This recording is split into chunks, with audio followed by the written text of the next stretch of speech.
vile ilikuwa na hakuweza kulipa hiyo biashara mpaka leo. Ole Nyakubolo mbu mheshimiwa Didmus Baraza hakukulipa mpaka leo. Mpaka leo hajawahi lipa biashara. Wachana na ya kupiga kofi. Hiyo ya kupiga kofi niliambiwa na mheshimiwa Speaker Moses Wetangula nitoe kesi kotini, na nikatoa kesi kotini ya assault. Lakini vile nilitoa hiyo kesi kotini ya assault, ilikuwa sasa nilipe kibiashara. Ile biashara ambayo nilifanya, shule ambayo nilijenga kama contract, ambayo mpaka leo hajaweza kulipa. Mangondo kaga. Sababu ni kama hana pesa. Mangondo kaga. Only 3.5 million Kenyan shillings. But hajaweza kulipa. Anaweza pata pesa ya kupea watu wa kuhongana wampigie kura, lakini pesa ya kulipa mfanyi biashara ambaye ni kijana kama mimi mshinda. Khulorele nya kutia kuba governor. Labda maoni yako ni gani? Mimi siwezi nikamsupport. Watu wengine, hiyo ni binafsi yangu.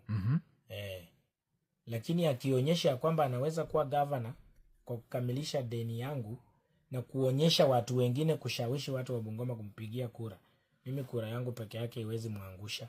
Na khulanga na khuborombo itsa khusho yanje wimbe eshonja buzanemba, because if he pays me naenda kumfanyia kazi.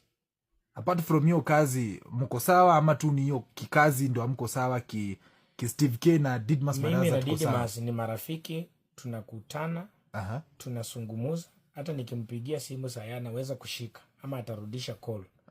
Lakini kibiashara ama kipesa, hiyo kazi ambayo nilifanya hatukukamilisha katika malipo. Hakukamilisha vile alikuwa amesema, na hiyo ikapita hivyo. So sielewi mimi. Nyinyi ni marafiki lakini kibiashara?